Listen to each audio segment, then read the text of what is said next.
सदियों से चली आ रही सतभक्ति की ऐसी धारा, ऋषियों, मुनियों, देवताओं और त्रिदेवों ने भी जिसका भेद ना पाया। भक्ति तो सभी करते हैं,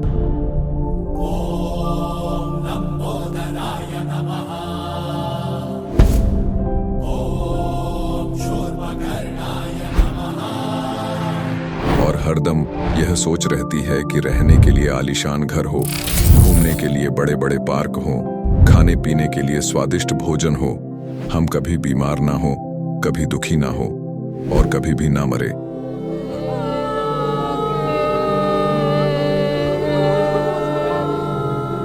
हरदम मौज मस्ती में रहे।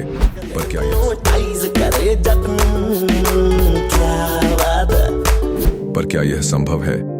हम सब इतनी भक्ति करते हैं, व्रत करते हैं, श्राद्ध निकालते हैं, कावड़ लेकर आते हैं, बोले बोले, बोले, अरे बोले बोले, बोले।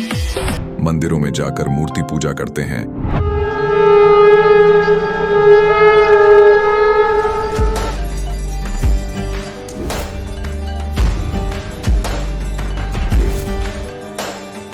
भानुकोटिभास्वरं भवाब्धितारकं परं नीलकण्ठमीप्सितार्थदायकं त्रिलोचनं कालकालमम्बुजाशमक्षशूलमक्षरम्। चर्च में जाकर प्रेयर करते हैं,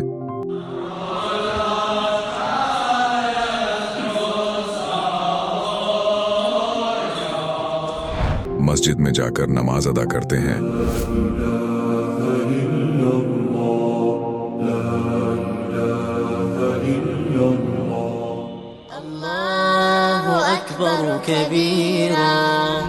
और गुरुद्वारों में जाकर माथा टेकते हैं,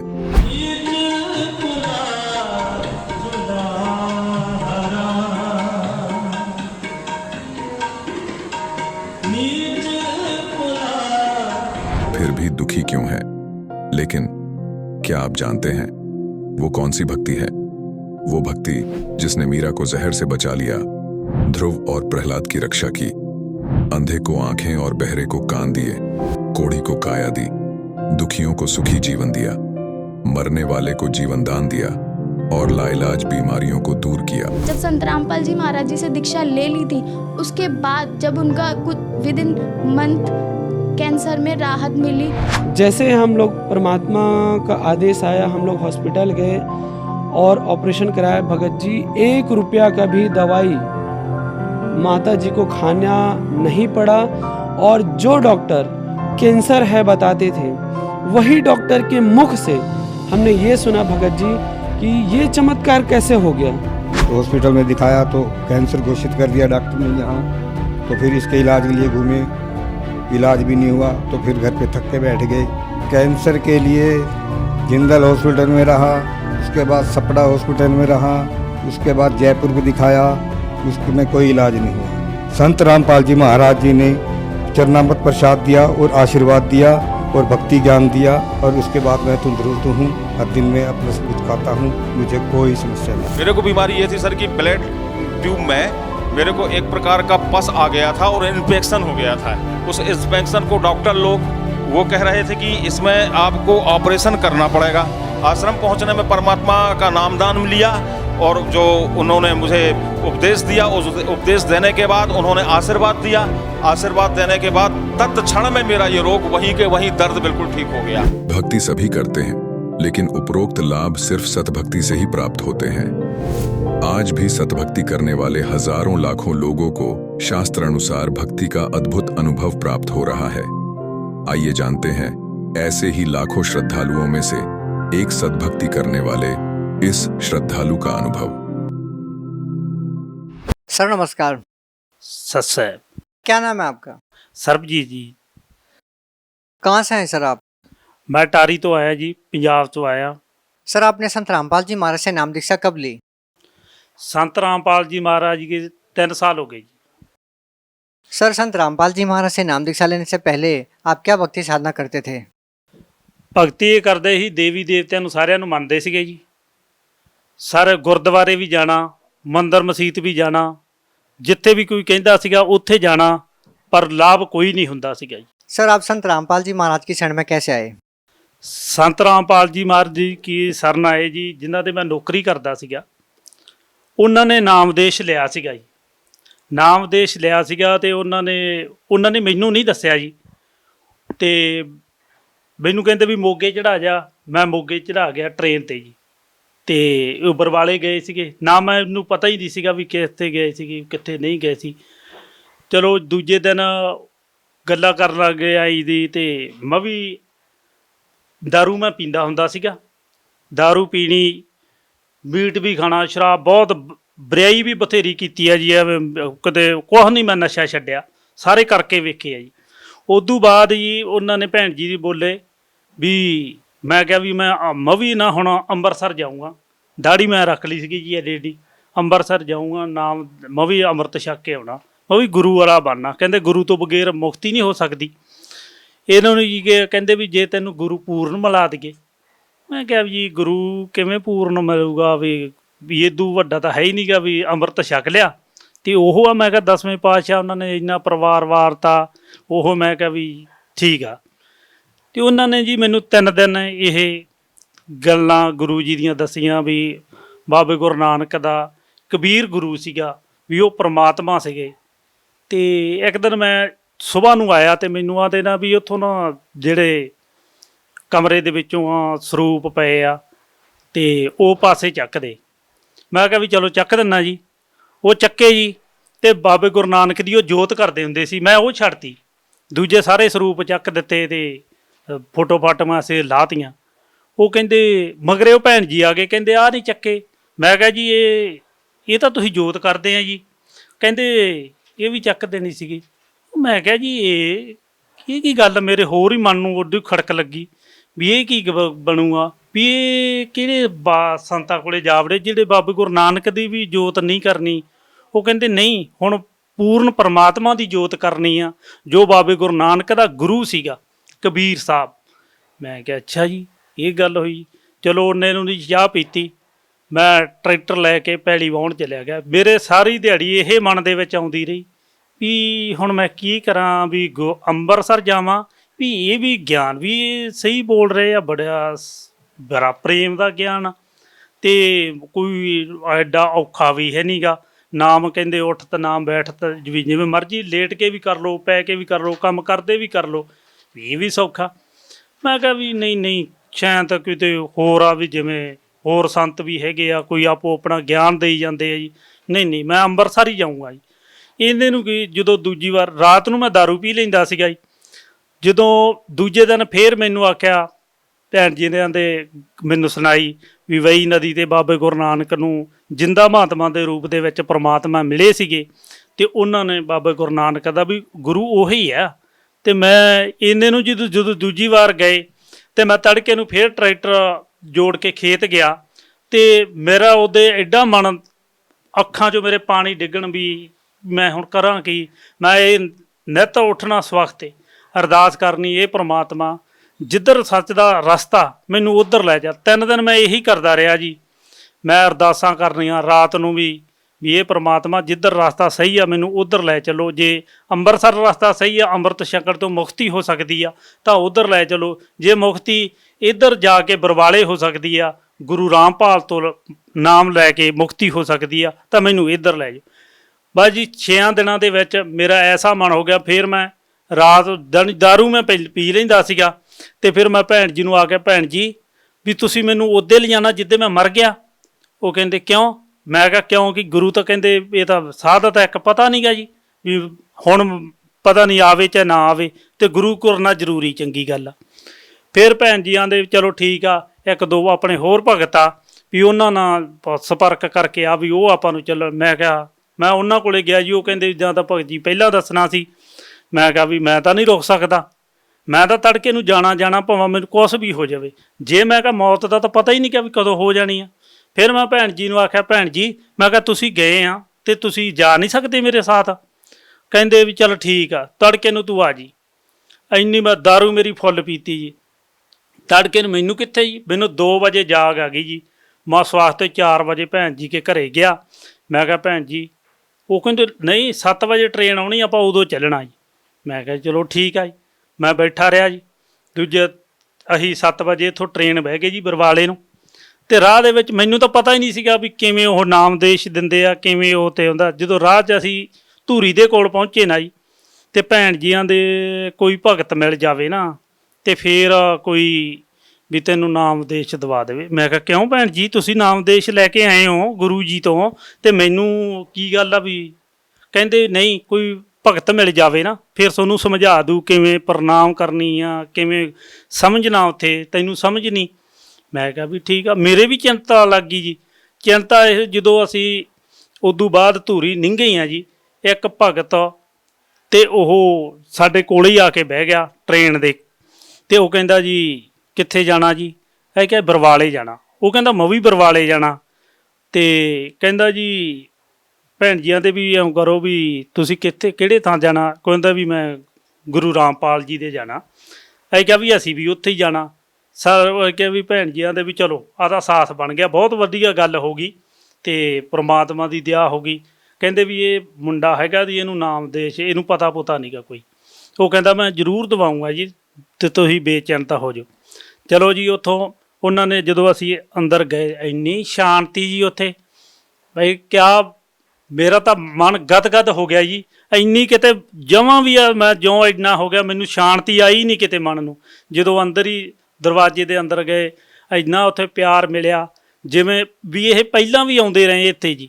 ਉੱਥੇ ਭਗਤਾਂ ਨੇ ਆਖਿਆ ਵੀ ਇੰਨੀਆਂ ਮਰਜ਼ਾਦਾ ਜੀ, ਤੇ ਤੁਸੀਂ ਨਾਮਦੇਸ਼ ਲਓਗੇ ਤੇ ਇੰਨੀਆਂ ਮਰਜ਼ਾਦਾ ਰੱਖਣੀਆਂ ਪੈਣਗੀਆਂ, ਇਹ ਨੇਮਾਂ ਦਾ ਪਾਲਣ ਕਰਨਾ ਪਊਗਾ। ਮੈਂ ਕਿਹਾ ਜੀ ਕੁਛ ਵੀ ਹੋ ਜਾਵੇ, ਭਾਵੇਂ ਮੇਰਾ ਸਰੀਰ ਵੀ ਚਲਿਆ ਜਾਵੇ, ਮੈਂ ਪਾਲਣ ਜ਼रूर करूँगा। कराना तो मालिक नहीं कराना। सर, संत रामपाल जी महाराज से नाम दीक्षा लेने से पहले कुछ नियमों का पालन करना पड़ता है। सर वो नियम कौन से हैं? उन्होंने आख्या जी मीट नहीं खाना, शराब नहीं पीनी, जानी बरियाई छड्डनी है जी, कोई नशा नहीं करना जी। सर, संत रामपाल जी महाराज से नाम दीक्षा लेने के बाद आपको क्या अनुभव हुए? ਲਾਭ ਤਾਂ ਬਹੁਤ ਮਾਲਕ ਨੇ ਚਮਤਕਾਰ ਦਿੱਤੇ ਜੀ, ਬਹੁਤ ਜੀ। ਕੀ ਸਤੂ ਆ ਵੀ ਰਾਤ ਵੀ ਪੈ ਸਕਦੀ ਹੈ ਜੀ, ਮਾਲਕ ਨੇ ਇੰਨੇ ਲਾਭ ਦਿੱਤੇ ਆ बहुत ज़्यादा। जी, अगर जैसा कि जानना चाहेंगे कि संत रामपाल जी महाराज के सभी श्रद्धालु ये कहते हैं कि संत रामपाल जी महाराज से नाम दीक्षा लेते ही नशा छूट जाता है, क्या आपका मानना है कि संत रामपाल जी महाराज से नाम दीक्षा लेने के बाद नशा छूट जाता है? क्योंकि आप भी बहुत सारा नशा करते थे, आपके साथ क्या अनुभव रहा? गुरु रामपाल जी महाराज जी ਜਿਹੜੀ ਬੰਦਗੀ ਦਿੰਦੇ ਆ ਉਹਦੇ ਨਾਲ ਨਸ਼ਾ ਛੁੱਟਦਾ ਜੀ। ਉਹ ਜਦੋਂ ਨਾਮਦੇਸ਼ ਉਹਨਾਂ ਨੇ ਨਾਮ ਗ੍ਰਹਿਣ ਕਰ ਲਿਆ ਪਰਮਾਤਮਾ ਤੋਂ, ਪਰਮਾਤਮਾ ਦੀ ਇਹ ਕਿਹੜੀ ਗੱਲ ਆ, ਉਹ ਤਾਂ ਕੁਛ ਵੀ ਕਰ ਸਕਦੇ ਆ। ਨਸ਼ੇ ਤਾਂ ਕੁਛ ਵੀ ਚੀਜ਼ ਨਹੀਂ, ਉਹ ਤਾਂ ਜਰਮਰ ਦਾ ਰੋਗ ਕੱਟੀ ਜਾਂਦੇ ਆ, ਤੇ ਨਸ਼ੇ ਤਾਂ ਕੁਛ ਚੀਜ਼ ਵੀ ਨਹੀਂ ਪਰਮਾਤਮਾ ਮੂਹਰੇ ਜੀ। ਇਹ ਤਾਂ ਆਟੋਮੈਟਿਕ ਕੱਟੇ ਜਾਂਦੇ ਜੀ ਰੋਗ। और क्या क्या लाभ हुए सर आपके साथ? ਮੇਰੇ ਲਾਭ ਬਹੁਤ ਹੋਏ ਆ ਜੀ। ਉਵੇਂ ਜੇ ਕਿਸੇ ਨੂੰ ਕਹੀਏ ਸੱਤ ਨਹੀਂ ਮੰਨਣਾ, ਉਹ ਮੇਰੀ ਜ਼ਿੰਦਗੀ ਦੇ ਵਿੱਚ ਮੈਨੂੰ ਪਤਾ ਕਿੱਡਾ ਕਿੱਡਾ ਪਰਮਾਤਮਾ ਨੇ ਚਮਤਕਾਰ ਮੇਰੇ ਨਾਲ ਕੀਤੇ ਆ ਜੀ। ਇਹ ਜੀ ਇੱਕ ਵਾਰੀ ਮੈਂ ਖੇਤ ਗਿਆ, ਲਾਈਟ ਮੁੜ ਗਈ ਜੀ। ਲਾਈਟ ਮੁੜ ਗਈ ਤੇ ਉਹ ਨਾ ਜੋੜ ਮੱਚ ਗਿਆ ਜੀ। ਮੈਂ ਦਵਾ ਸਾਈਕਲ ਖੜਾਇਆ ਜੀ। ਮੈਂ ਹੁਣ ਕਿਸੇ ਨੇ ਭਗਤ ਨੇ ਮੰਨਣਾ ਨਹੀਂ ਗਿਆ, ਕਿਸੇ ਨਹੀਂ ਮੰਨਣਾ ਵੀ ਇਹ ਕਿਵੇਂ ਹੋਇਆ। ਉਹ ਸਾਨੂੰ ਪਤਾ ਗੁਰੂ ਕੀ ਕਰਦਾ ਸਾਡੇ ਬਾਰੇ, ਉਹਨਾਂ ਨੂੰ ਸਭ ਪਤਾ ਵੀ ਮੇਰੇ ਬੱਚੇ ਕਿਵੇਂ ਰੱਖਣੇ ਆਪਦੇ। ਮੈਂ ਦਵਾ ਗਿਆ ਤਾਂ ਮੈਂ ਵੇਖਿਆ, ਮੈਂ ਕਿਹਾ ਲਾਈਟ ਮੁੜ ਗਈ। ਉਹ ਵੇਖਿਆ ਉਹ ਤੇਰਾ ਇਹਦਾ ਲਾਈਟ ਦਾ ਫੇਰ ਤਾਰ ਮੱਚ ਗਈ। ਉਹ ਮੈਂ ਹੱਥ ਨਾਲ ਹੀ ਮਰੋੜਤੀ ਇੰਨੇ ਨੂੰ ਜੀ। ਮੋਟਰ ਹੱਥ ਨਾਲ ਹੀ ਮਰੋੜੀ ਜਾਂਦਾ ਤੇ ਮੋਟਰ ਚੱਲ ਪਈ ਜੀ। ਉਹ ਮੈਂ ਕਿਹਾ ਇਹ ਤਾਂ ਲਾਈਟ ਆ ਗਈ ਆ। ਐਡੀ ਪ੍ਰਮਾਤਮਾ ਨੇ ਇਹ ਵੀ ਚਮਤਕਾਰ ਕੀਤਾ, ਨਹੀਂ ਤਾਂ ਮੇਰੀ ਮ੍ਰਿਤੂ ਸੀਗੀ, ਲਾਈਟ ਕਿੱਥੇ ਛੱਡਦੀ ਜੀ। ਇਹਨਾਂ ਨੂੰ ਮੈਂ ਪਿਆ ਸੀਗਾ ਤੇ ਮੇਰਾ ਜਿਹੜਾ ਮੋਬਾਈਲ ਸੀਗਾ ਉਹ 10 ਫੁੱਟ ਦੀ ਦੂਰੀ ਤੇ ਮੇਰਾ ਚਾਰਜ ਤੇ ਲੱਗਾ ਹੋਇਆ ਤਾ। ਚਾਰਜ ਤੇ ਲੱਗਾ ਹੋਇਆ ਤੇ ਮੈਂ ਸੁੱਤਾ ਪਿਆ ਸੀਗਾ ਤੇ ਉਸकी ਆਵਾਜ਼ ਆਈ, ਰਿੰਗ ਆਈ ਤੇ ਮੈਂ ਕਿਹਾ ਵੀ ਰਿੰਗ ਆਈ ਆ। ਮੈਂ ਉਵੇਂ ਸੁੱਤੇ ਪਏ ਨੇ ਐਸੇ ਆਪਦਾ ਹੱਥ ਐਂ ਕੰਨ ਨੂੰ ਲਾ ਲਿਆ ਜੀ। ਅਰੇ ਬੋਲ ਸਤ ਸਾਹਿਬ। मैं कहा जी सच है।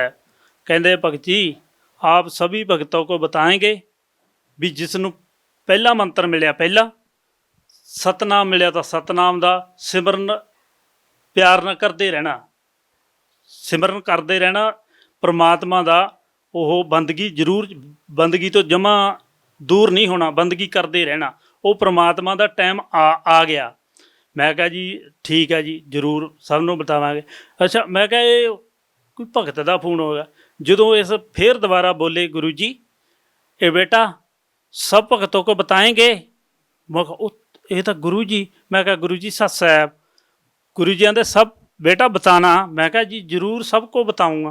कहते सबको बेटा ये बताना भी ਜਿਹਨੂੰ ਪਹਿਲਾ ਮੰਤਰ ਮਿਲਿਆ ਪਹਿਲੇ ਮੰਤਰ ਦਾ ਜਾਪ, ਸਤਨਾਮ ਮਿਲਿਆ ਤਾਂ ਸਤਨਾਮ ਦਾ ਜਾਪ ਦੱਬ ਕੇ ਕਰੋ। ਉਹ ਟਾਈਮ ਆ ਗਿਆ, ਇਹਦੇ ਚੋਂ ਪਾਰ ਹੋ ਜਾਓ, ਬੇੜਾ ਨਿਕਲ ਜੋ ਆਪਦਾ। ਇਸ ਲੋਕ ਗੰਦਾ ਲੋਕ ਹੈ, ਇਹਦੇ ਚੋਂ ਬੰਦਗੀ ਨਾਲ ਹੀ ਪਾਰ ਹੋਣਾ, ਬੰਦਗੀ ਕਰੋਗੇ ਤਾਂ ਪਾਰ ਹੋਵੋਗੇ।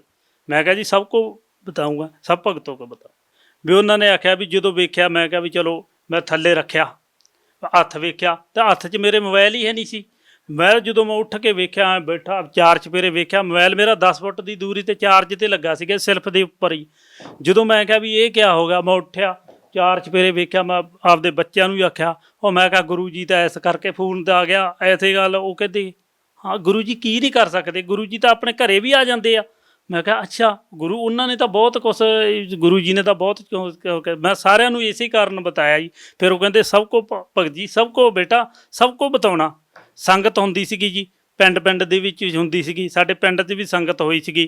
ਫਿਰ ਮੈਂ ਉੱਥੇ ਸਾਰਿਆਂ ਨੂੰ ਆਖਿਆ, ਮੈਂ ਕਿਹਾ ਵੀ ਭਗਤ ਜੀ ਐਸਾ ਕਰਕੇ ਗੁਰੂ ਜੀ ਨੇ ਵੀ ਇਸ ਤਰ੍ਹਾਂ ਕਰਕੇ ਮੇਰੇ ਨਾਲ ਚਮਤਕਾਰ ਆ ਹੋਇਆ ਵੀ ਜਿਹਨੂੰ ਪਹਿਲਾ ਮੰਤਰ ਮਿਲਿਆ ਪਹਿਲੇ ਮੰਤਰ ਦਾ ਜਾਪ, ਜਿਹਨੂੰ ਸਤਨਾਮ ਮਿਲਿਆ ਤਾਂ ਸਤਨਾਮ ਦਾ ਜਾਪ, ਉਹ ਦੱਬ ਕੇ ਜਾਪ करे तो बेड़ा आपदा पार करा ले। सर, संत रामपाल जी महाराज ने जो भक्ति आपको प्रदान की है उसके बारे में आप क्या कहना चाहेंगे?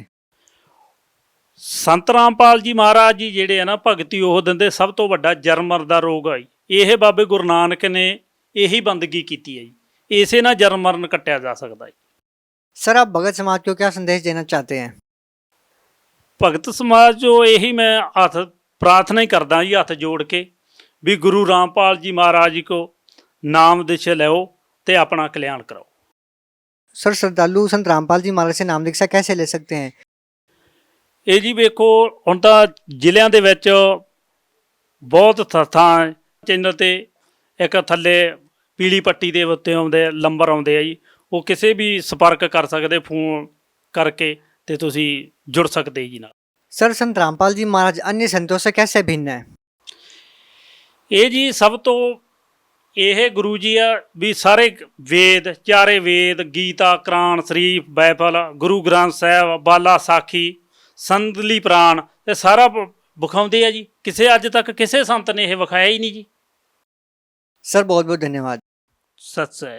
अब जगत गुरु तत्वदर्शी संत रामपाल जी महाराज जी के सत्संग के माध्यम से उस अद्वितीय आध्यात्मिक ज्ञान के बारे में जानते हैं जिसके माध्यम से आप भी प्राप्त कर सकते हैं ऐसे आध्यात्मिक, मानसिक और भौतिक सुख जो अभी तक आपने सिर्फ मीराबाई, ध्रुव, प्रहलाद जैसे कुछ ही भक्तों की जीवन कथा में सुने होंगे।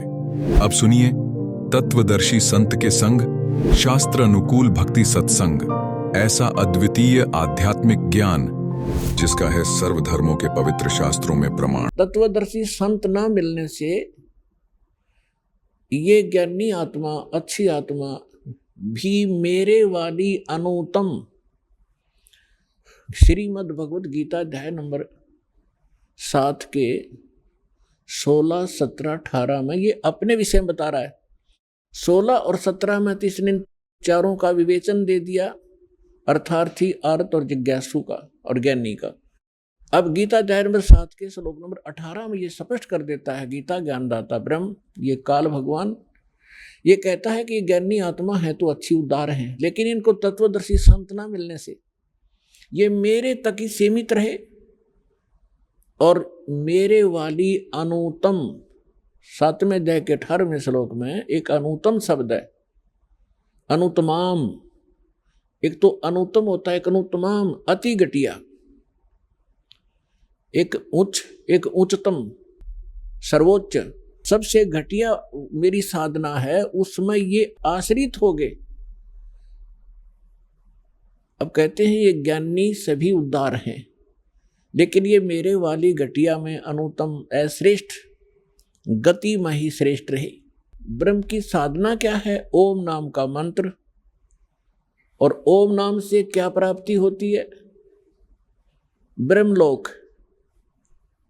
गीता अध्याय नंबर 8 के श्लोक नंबर 13 में ये अपनी साधना स्पष्ट करते हैं कि ओम इति एकाक्षरम ब्रह्म व्यवहारण माम अनुसमरण ये परियाति तजन देहम स याति परमाम गतिम। मुझ ब्रह्म का केवल एक ओम मंत्र है, नथिंग एल्स, इसके अतिरिक्त मेरा कोई मंत्र नहीं है। और इसका अंतिम सांस तक, शरीर त्यागने तक इसका सिमरण करता हुआ जो शरीर छोड़कर जाता है वह ब्रह्मलोक को प्राप्त होता है। यानी मेरी सबसे उत्तम यानी परम गति प्राप्त होती है जो ओम से मिलने वाली है। श्री देवी भागवत 7वां स्कंद, सचित्र मोटा टाइप, गीता प्रेस गोरखपुर से प्रकाशित के पृष्ठ नंबर 562 और 63 पे ये निर्णय दिया है देवी जी ने।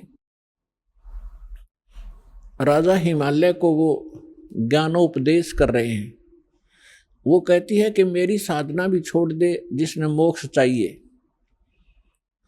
और वो क्या बताती है कि ब्रह्म पाने का उद्देश्य रखो, ओम नाम का जाप करो, जिस कारण से आप उस ब्रह्म को प्राप्त हो जाओगे जो ब्रह्मलोक में रहता है। यानी ओम नाम ब्रह्म का है और ब्रह्म ब्रह्मलोक में रहता है, और ओम नाम का जाप करने वाले ब्रह्मलोक को प्राप्त होते हैं। श्रीमद् भगवद गीता अध्याय नंबर 8 के श्लोक नंबर 16 में ये स्वयं गीता ज्ञानदाता स्पष्ट करता है कि ब्रह्मलोक में गए हुए प्राणी भी पुनरावृत्ति में है, अर्थात उनका भी जन्म और मृत्यु होता है। अब जैसे ज्ञानी आत्मा कौन थे? एक चुनक नाम के ऋषि थे।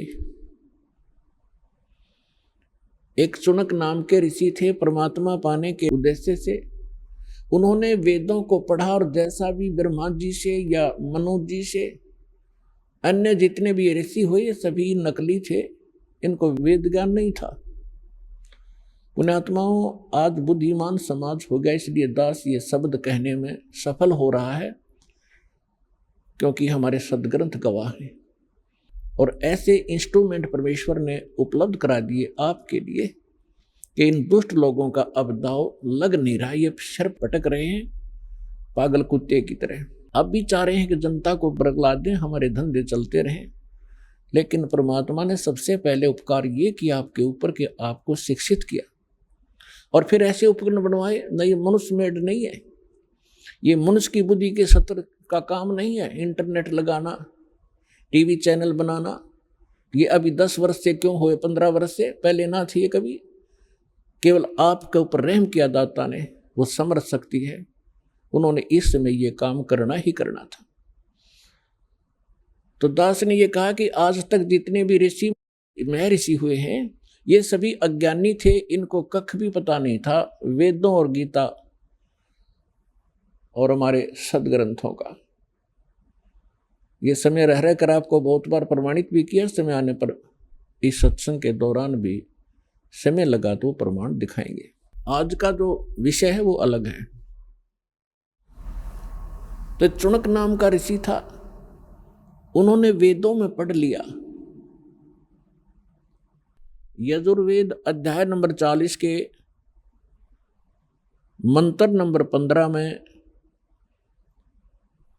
का लिखा है कि वायु अनिलम अथिदम भस्मांतम शरीरम ओम करतो सुमर किलबे सुमर और करतुम सुमर। ओम नाम का जाप काम करते करते सिमरण करो, विशेष कसक के साथ सिमरण करो, यानी श्रद्धा के साथ।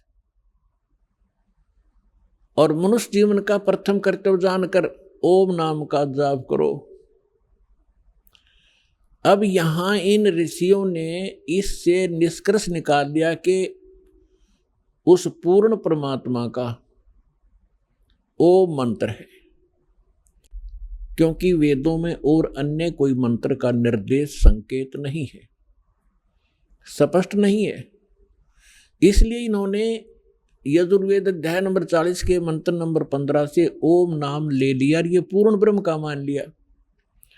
अब ये इनकी सबसे बड़ी अज्ञानता रही है ऋषियों की। इन्होंने यजुर्वेद अध्याय नंबर 40 के श्लोक नंबर 17 को भी पढ़ा होगा, पर वो समझ नहीं सके।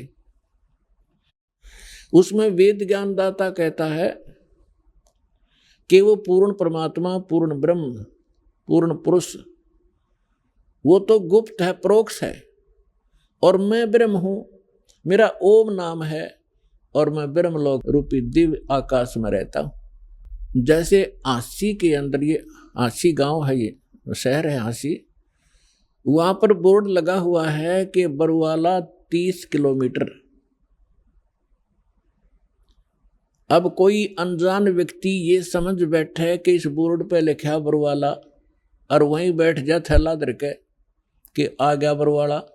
उस पे लिखा है वो बरुवाला तो आगे 30 किलोमीटर है। तो इसी प्रकार इन ऋषियों ने यजुर्वेद अध्याय नंबर 40 के मंत्र नंबर 15 से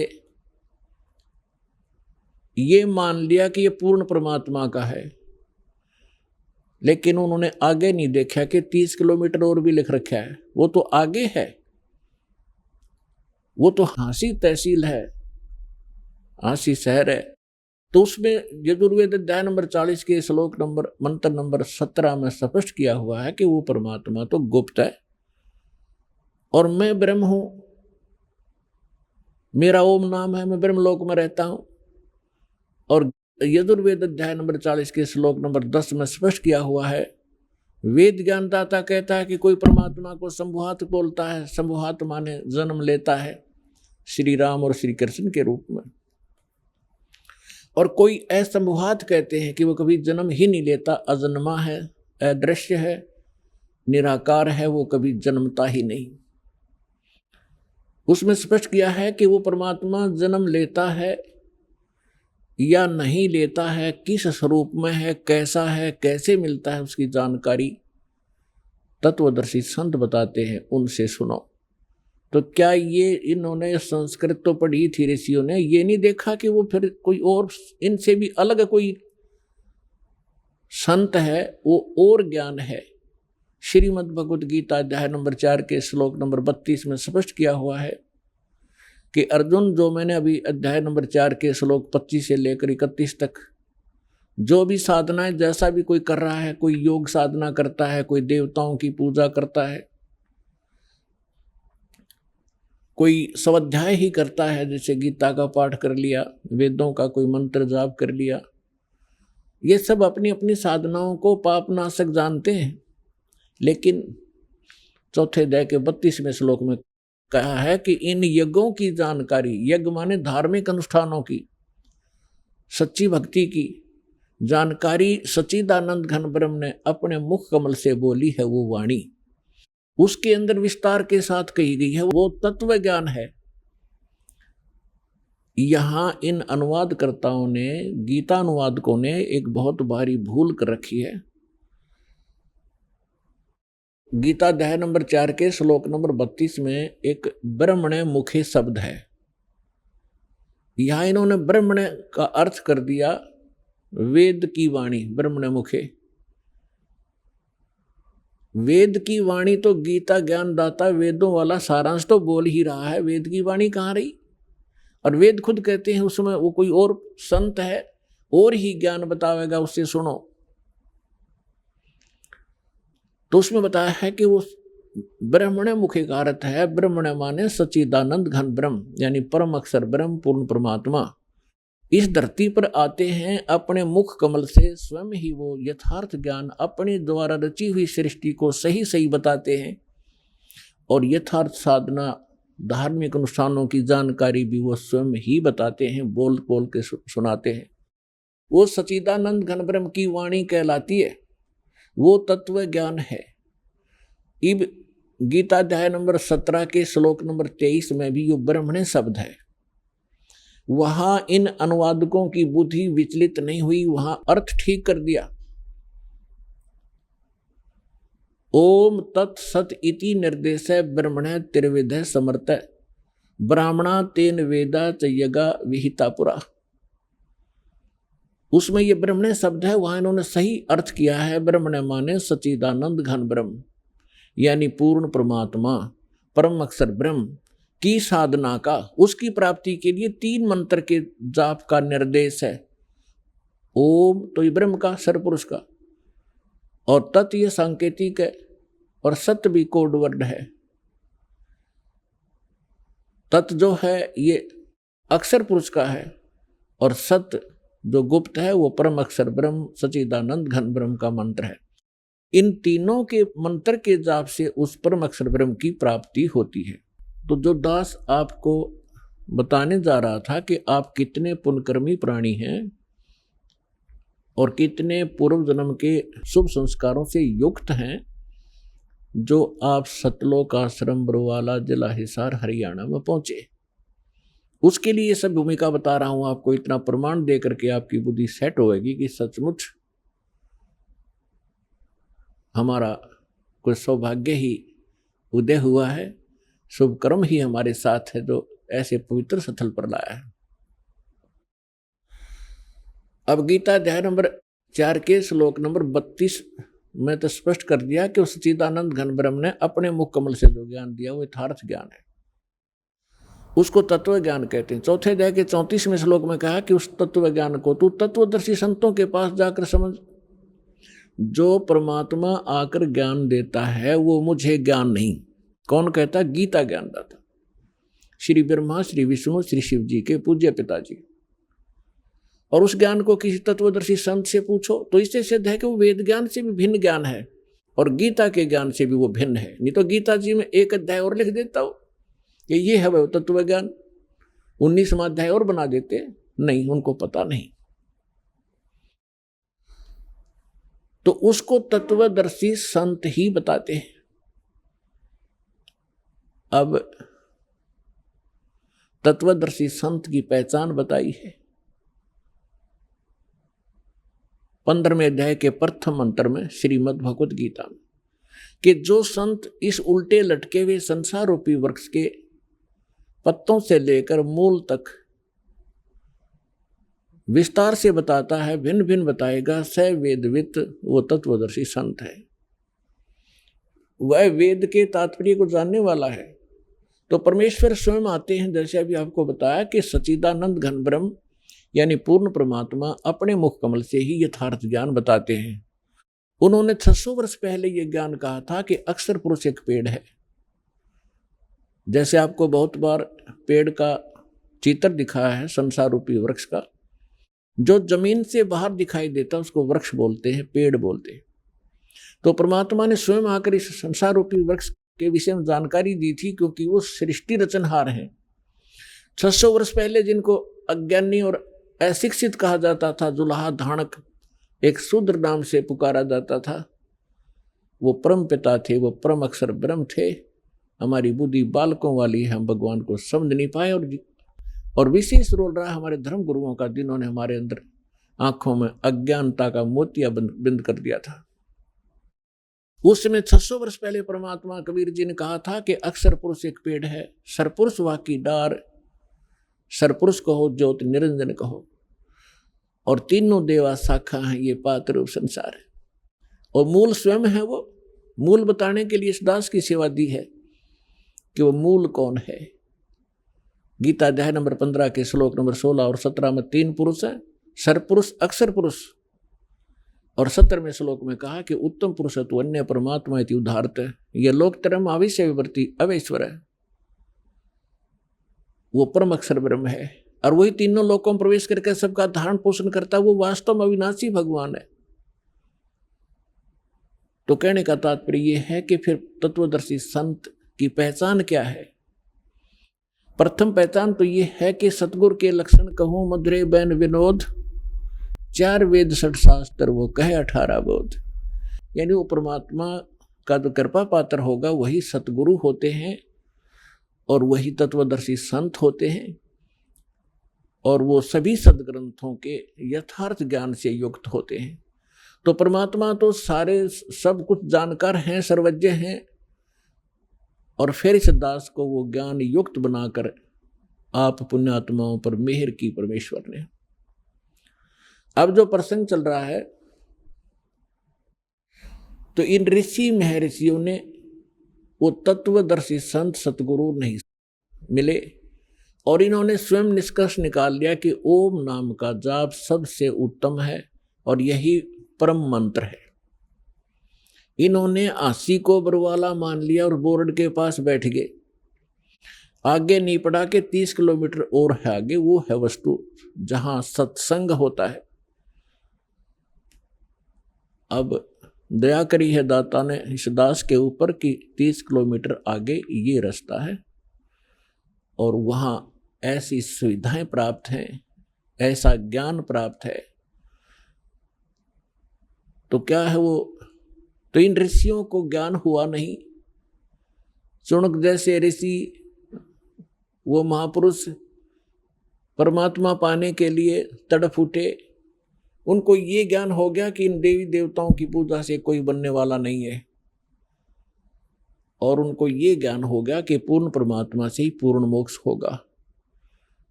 उनका दुर्भाग्य था कि उनको तत्वदर्शी संत ना मिलने से उन्होंने ब्रह्म को और उसके ओम नाम को सुप्रीम गॉड मान लिया और श्रेष्ठ परम मंत्र मान लिया। ओम नाम का जाप, वेदों के अंदर ओम नाम के अतिरिक्त कोई मंत्र नहीं है। श्रीमद् भगवत गीता में भी ओम के अतिरिक्त कोई मंत्र नहीं है। जितने भी ये पुराण हैं ये गॉड गिवन नहीं है, ये ऋषि महर्षियों के अपने अनुभव हैं। जैसा उन्होंने परमात्मा को जाना, जैसे उन्होंने डले डोए, वो अनुभव उसमें लिख रखा है। लेकिन जो वेद से नहीं मेल खाता वो व्यर्थ है। अब ओम नाम का जाप, उसके अतिरिक्त कोई मंत्र किसी भी ग्रंथों में नहीं है, और उसके अतिरिक्त किसी पुराणों के अंदर कोई अन्य मंत्र हैं तो वो यदि वेद से मेल नहीं खाते हैं तो हमें वो हानिकारक हैं। वो आन उपासना है, वो शास्त्र विधि को त्याग कर मनमाना आचरण होता है, जो गीता अध्याय नंबर 16 के श्लोक नंबर 23 और 24 में मना किया है कि जो शास्त्र विधि को त्याग कर मनमाना आचरण करते हैं उनको न तो कोई सुख होता है, ना कोई उनकी को सिद्धि प्राप्त होती है, और न ही उनकी परम गति होती है, अर्थात यूजलेस। इससे तेरे लिए अर्जुन कर्तव्य और अकर्तव्य की व्यवस्था में 24वें श्लोक में कहा, 16वें अध्याय के कर्तव्य और अकर्तव्य की व्यवस्था में अर्जुन शास्त्र ही प्रमाण है, किसी व्यक्ति विशेष के कहने से भ्रमित ना होना। तो पुण्यात्माओं, दास वो साधना आपको दे रहा है जो हमारे सदग्रंथ गवाह हैं जिनके, और उसी से मोक्ष संभव है। और इसके साथ साथ जिन महापुरुषों का मोक्ष हुआ उन्होंने कौन से मंत्र, कौन सी साधना की, वो भी रूबरू कर रहा हूं, जिससे आपको दृढ़ विश्वास हो और आप अपना आसानी से कल्याण करा सकें। क्योंकि हम साधना बहुत की आपने, आज के नहीं हो, आपने सतयुग त्रेता द्वापर में भी बहुत गने तप, बहुत गने जप, इन नकली मंत्रों के और हठ योग किए हैं। परमात्मा के बिना ये आत्मा उसी दिन से तड़फ उठी थी जिस दिन से उससे बिछुड़ कर आई थी। क्योंकि जो सुख सतलोक के अंदर था इसको यहाँ कहीं प्राप्त नहीं हुआ। राजा बनकर देख लिया, रंग अपने आप ही बन जाता है, और फिर सेठ साहूकार बनकर भी देख लिया, वो सुख नहीं मिला। क्योंकि जो सुख है वो इस 21 ब्रह्मांड में उसका नाम निशान नहीं है। जिस सुख की हम खोज कर रहे हैं वो सुख वहां मिलेगा जहां वो सुख है, सतलोक के अंदर। अब कोई खल की बोरी में और खांड का टेस्ट ढूंढ रहा है तो चेक आखिरी तक खोज लिए, उसकी तली तक भी खड़ ही मिलेगी। इसी प्रकार बोरी, जो खांड की बोरी, बूरा की बोरी के अंदर आप पहुंचोगे तो कहीं से भी निकाल लेना, मीठी ही मीठी होगी। इसी प्रकार सतलोक एक सुख सागर है, जहां आप पहले रहा करते थे। वहाँ मृत्यु नहीं, वहाँ वृद्ध अवस्था नहीं, वो जंत्र, ये नाड़ी तंत्र से बना हुआ वहाँ का शरीर नहीं, बहुत सुंदर एक तत्व से बना हुआ नूरी शरीर आपका होगा।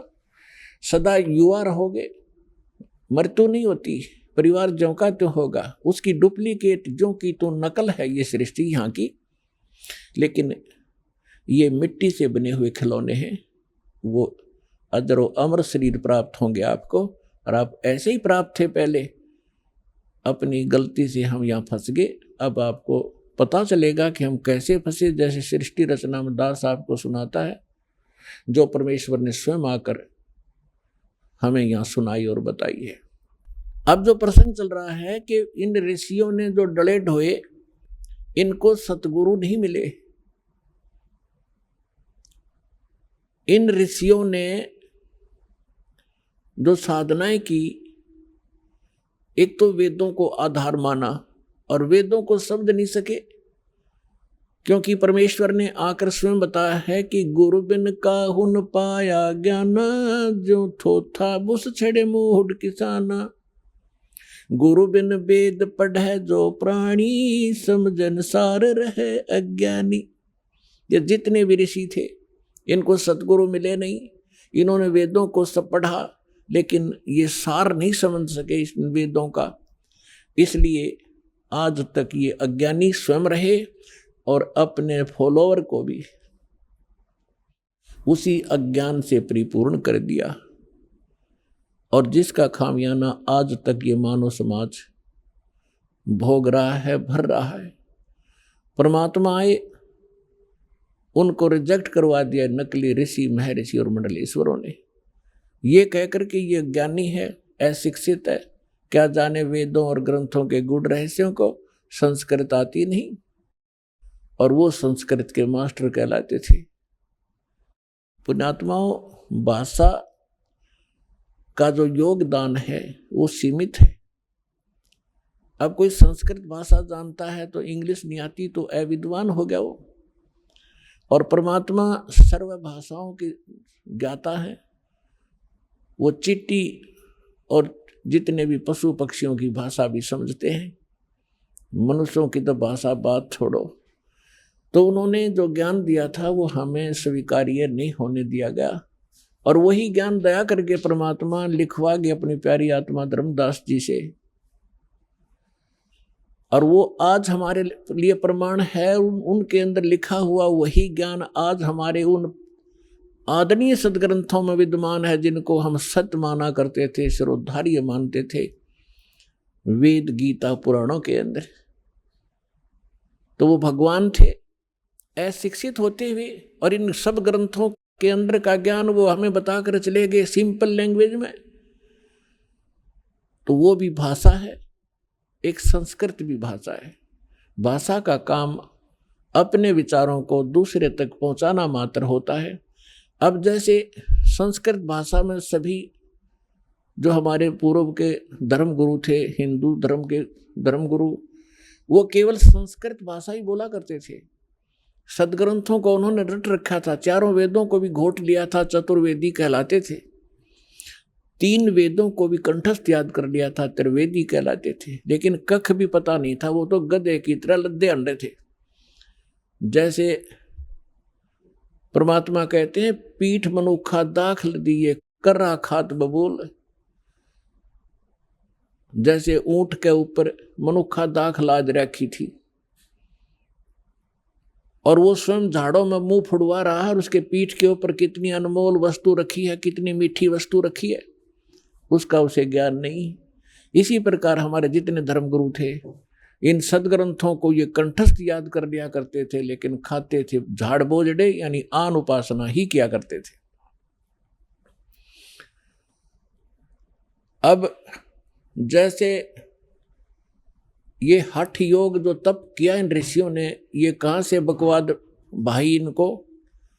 इस काल भगवान ने एक चिंता बनी रहती है, काल भगवान को, ब्रह्म को, जिसके 21 ब्रह्मांड हैं और उसमें से एक ब्रह्मांड में हम रह रहे हैं। उसको ये चिंता बनी रहती है कि यदि इन प्राणियों को यथार्थ ज्ञान हो गया उस परम पिता का, ये सभी भाग जाएंगे, तेरा लोक उजड़ जाएगा।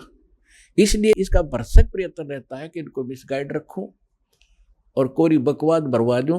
साधना करने की इच्छा हो तो गलत करें, शास्त्र विरुद्ध करें, और नहीं फिर जैसे ऋषि महर्षि घर से निकले साधक निकलते हैं, जो साधना वो कर रहे होते हैं उनसे कुछ होना जाना तो उनसे होता नहीं। 1-2 वर्ष के बाद फिर उनमें कोई ऐब जरूर होता है, कोई सुल्फा पीने लग जाता है, कोई भांग पी कर टाइम पास करता है, तो कुब्द में लग जाते हैं, कोई सिद्धियां प्राप्त कर लेते हैं, फिर एक दूसरे पर प्रभुता फैलाकर जनता में वो प्रशंसा के पात्र बनकर अपना जीवन नाश कर जाते हैं। तो पुण्यात्माओं, इस तत्व ज्ञान से पता चलेगा कौन कितने पानी में और कौन सी साधना सही कौन सी गलत। जैसे जब ब्रह्मा जी कमल के फूल पर विराजमान थे और उस समय वो कहते हैं कि मुझे नहीं मालूम मैं कहां से उत्पन्न हो गया, इस कमल के फूल पर मैं कहाँ से आ गया और कौन मेरा जनक है। तो फिर वो ऐसा विचार कर रहा था, उसी समय इस काल भगवान ने, इनके पिता ने आकाशवाणी कर दी कि तप करो तप करो। ब्रह्मा जी कहते हैं मुझे आकाशवाणी सुनाई दी कि तप करो, मैंने 1000 वर्ष तक तप किया।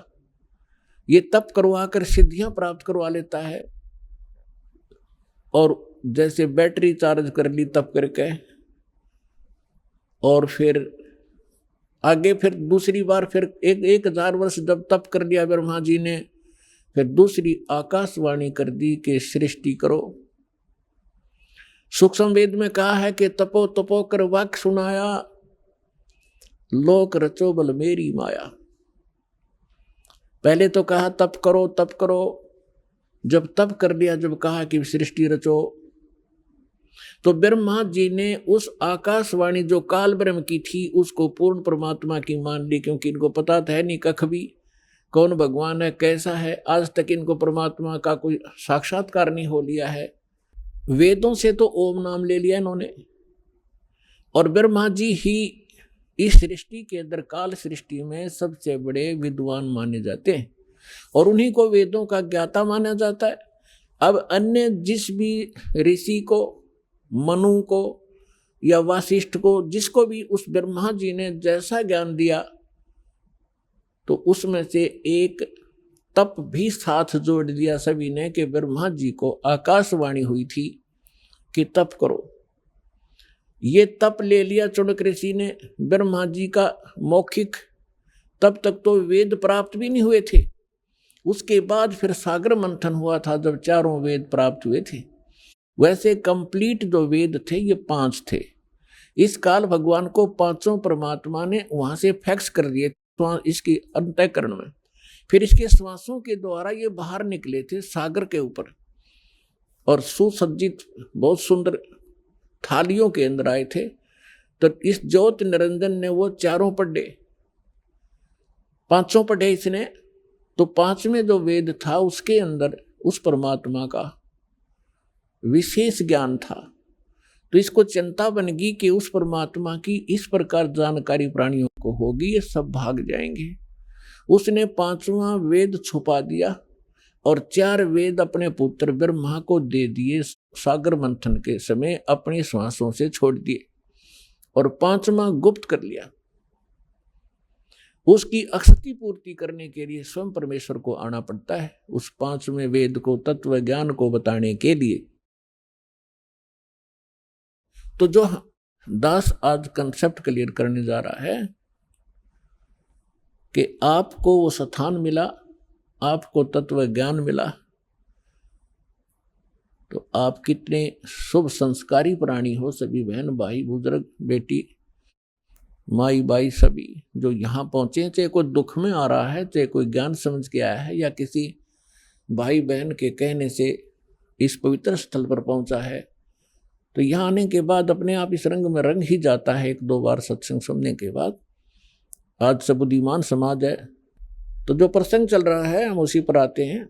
ब्रह्मा जी से प्राप्त उस ज्ञान के आधार से चुनक ऋषि ने तप सेलेक्ट कर लिया, और वेदों से ओम मंत्र, तो गीता अध्याय नंबर 7 के श्लोक नंबर 18 में कहा है कि ये ज्ञानी आत्मा हैं तो उदार, उदार मीन समर्पित हैं परमात्मा के लिए। हजारों वर्षों तक तप किए, साधनाएं की, सूख कर काटा हो गए, परवाह नहीं की, चाहे जान भी जाओ परंतु परमात्मा मिले मोक्ष हो। लेकिन किक्कर बबूल का बीज बो के और आम की आस करना महामूर्खता होती है। इसी प्रकार इन ऋषि महर्षियों ने ओम नाम का जाप ये बबूल का बीज बोया, हठ योग करना भी ये बबूल का बीज है। इसकी साधना करके ये पूर्ण मोक्ष की आशा में बैठे, हजारों वर्षों तक चुनक ऋषि साधना करते रहे। गीता अध्याय नंबर 11 के श्लोक नंबर 32 में गीता ज्ञानदाता कहता है कि अर्जुन मैं काल हूं, और सब लोगों को अक्षय करने के लिए, इनका नाश करने के लिए अब मैं प्रवृत्त हुआ हूं। तो श्री कृष्ण जी तो पहले ही विद्वान थे श्री अर्जुन के साथ, क्योंकि उसके रिलेटिव थे, अर्जुन के साले थे श्री कृष्ण भगवान। और वो श्री कृष्ण नहीं, उसमें वो काल बोल रहा था, जब कहता ये देख मेरा ये वास्तविक स्वरूप है और मैं काल हूँ, 1000 भुजा है उसके। और गीता अध्याय नंबर 11 के श्लोक नंबर 21 में अर्जुन कह रहा है कि भगवान आप तो इन सभी ऋषियों को खा रहे हो, सभी देवताओं को भी खा रहे हो, सिद्धों के समुदाय आपके सामने हाथ जोड़कर खड़े हैं और वेदों के सूक्तों से आपकी ही स्तुति कर रहे हैं और आप उनको भी खा रहे हैं। तो गीता अध्याय नंबर 11 के श्लोक नंबर 32 में गीता ज्ञानदाता कहता है कि मैं तो काल हूं भाई, और इन सबको खाने के लिए अब प्रवृत्त हुआ हूं। तो गीता अध्याय नंबर 11 के श्लोक नंबर 47-48 में ये गीता ज्ञानदाता कहता है कि ये मेरा वास्तविक रूप है, मैं ऐसा हूं जो अब तुम्हें दिखा है, और मेरे इस रूप के दर्शन तेरे अतिरिक्त पहले कभी किसी ने नहीं हुए और आगे नहीं हो सकते। अभी आपने सुने जगत गुरु तत्वदर्शी संत रामपाल जी महाराज के मंगलमय सत्संग प्रवचन।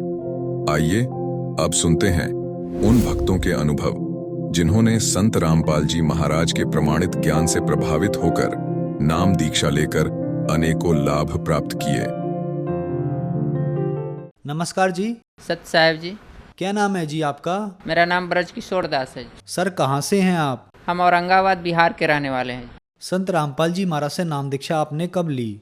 20 नवंबर 2015 में लिए थे। संत रामपाल जी महाराज से नाम दीक्षा लेने से पहले आप क्या भक्ति साधनाएं करते थे? पहले सभी देवी देवताओं की भक्ति साधना करते थे। कृष्ण जी के लिए इसे 24 एकादशी करते थे, दुर्गा माता का इसे व्रत भी रखते थे, एतवार का भी व्रत करते थे, लेकिन उससे कोई फ़ायदा नहीं हुआ जी। प्रतिदिन और शरीर जो है से कि गिरावट में चलते चला गया, और बहुत सारे भूत प्रेत का भी हमारे ऊपर प्रकोप रहता था। अनेकों जगह दिखलाएं, लेकिन कोई फ़ायदा नहीं होता था।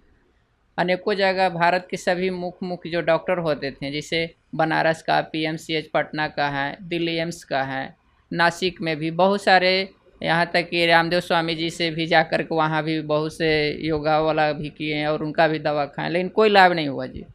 डॉक्टर लोग ने यहाँ तक भी बता दिया कि अब यहाँ इंडिया में इससे ज़्यादा कोई आपके लिए जांच का सुविधा नहीं है, आप विदेशों में जा सकते हैं। लेकिन हम लोग गरीब परिवार थे, वहाँ जाने में सक्षम नहीं थे। रविशंकर जी थे, उनसे भी हम 98 से 2012 तक रहे उनके साथ, लेकिन उनसे भी कई एक बार मिले। वहाँ स्वयं रविशंकर जी भी हमको बहुत सारे माने आशीर्वाद भी दिए, बताए जिस तरीक़ा से, वो सब सारा उनका भी साधना और फॉलो करते रहें।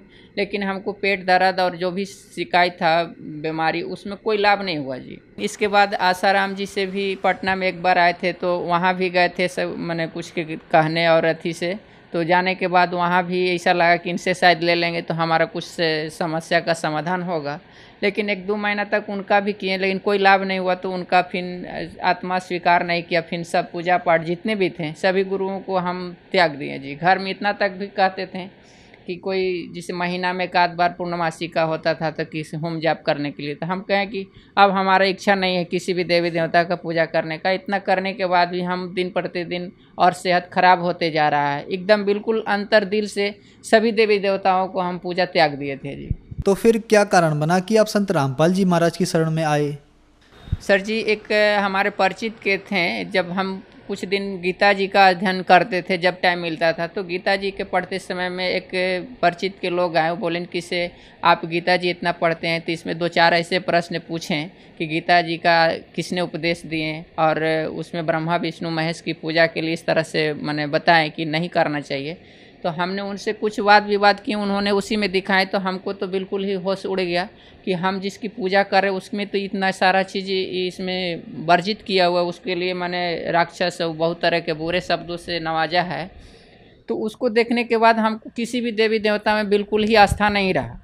और तब फिर उस ज्ञान गंगा किताब को 1 सप्ताह में पढ़ें, उसमें एक चीज़ हम देखें कि साधना टीवी पर वो सत्संग आता है, तो जगन्नाथ मंदिर के निर्माण के बारे में सत्संग चल रहा था, मालिक के संत रामपाल जी महाराज बता रहे थे, और उसमें इंटरव्यू देखें, उससे हमको बहुत अंदर आत्मा से लग रहा था कि अब कब उनसे मिले, कैसे हमको उपदेश मिलेगा। तो उस पर जो पट्टी पर चल रहा था जो नंबर, उसको हम नोट कर लिए और नोट करने के बाद सुबह होते ही हम कॉल लगाएं, तो उस समय कॉल पर बोलें कि ठीक है जी आप आ सकते हैं, यहाँ आपको उपदेश मिल जाएगा। जो हमको सबसे फर्स्ट गाड़ी मिली थी उसी गाड़ी से हम मैंने जनरल टिकट ही लेकर के और रोहतक चले गए और वहाँ जाने के बाद उपदेश लिए। सर, संत रामपाल जी महाराज से नाम दीक्षा लेने के बाद आपको क्या लाभ मिले? हमें पेट के दर्द से बहुत काफ़ी परेशानी थी, जो बुखार लगते रहता था, लेकिन सभी जगह अल्ट्रासाउंड, एंडोस्कोपी, एक्सरे लेने के बाद, सभी दवाइयों खाने के बाद भी कोई फ़ायदा नहीं हुआ था। ऐसे शुरुआत हम औरंगाबाद ज़िला से ही किए थे और फिर गया में भी सबसे बड़े जो डॉक्टर थे YK सिंह, उनसे दिखलाए। पटना में डॉक्टर विजय प्रकाश हैं, उनसे भी दिखलाए। 6 महीना के लिए खाए, कोई दवाई फ़ायदा नहीं हुआ। फिर BHU में गए, वहाँ भी 6 महीना खाए दवा, वहाँ से भी कोई फ़ायदा नहीं हुआ। किसी ने बोले किसी आप दिल्ली एम्स में दिखा लीजिए, तो दिल्ली एम्स में भी गए, वहाँ सभी तरह के जांच हुआ और वहाँ भी करीब सालों भर तक हम दवा खाने के बाद भी कुछ फ़ायदा नहीं हुआ और दिन प्रतिदिन हमको हर तरह से खाने पचने में बहुत परेशानियाँ और दर्द उतना ही बढ़ते चला जा रहा था जी। और इसके बाद ही जब इनके पास जब संत रामपाल जी महाराज जी से जब उपदेश लिए, तो उसी दिन से वहाँ तो छाना हुआ और मिर्चा का ही प्रसाद खाने को लिए मिलता था। हम डर से नहीं खा रहे थे कि छाना हुआ पूड़ी है और ये मिर्चा है, हम कैसे खा पाएंगे। लेकिन भूख इतनी लगी रही थी कि हम विवश होकर के सोचे कि अब खाएंगे तो हो सकता है जलन और पेट दर्द और बढ़ जाएगा। लेकिन खाने के बाद हमको कुछ ऐसा एहसास नहीं हुआ कि हमको दर्द हो रहा है या जलन हो रहा है। उस दिन के बाद से अब मिर्च के बिना हमको खाना नहीं अच्छा लगता है जी, वो हमारे लिए सबसे पसंद का हो गया है। और इस समय अभी हमें किसी भी तरह का पेट दर्द और पचने या और तरह के कोई शारीरिक कष्ट है अभी नहीं है जी।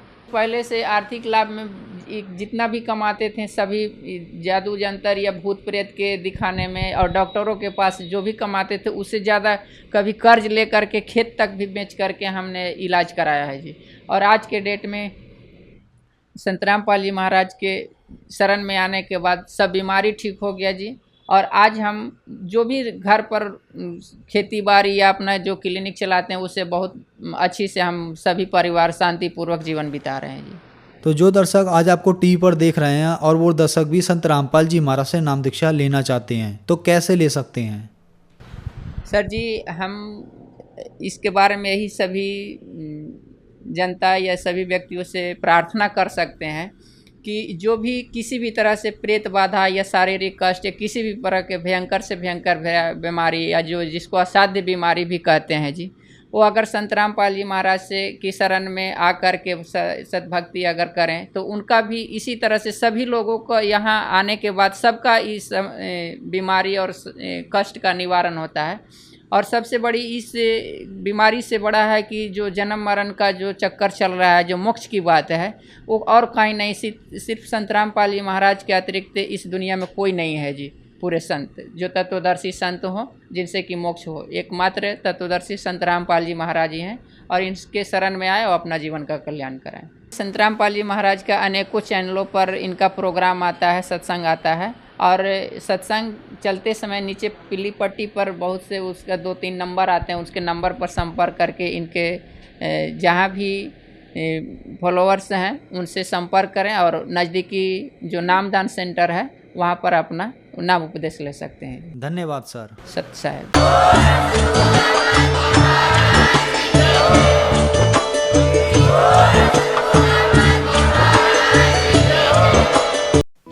आप सुन रहे थे जगत गुरु तत्वदर्शी संत रामपाल जी महाराज के मंगल प्रवचन।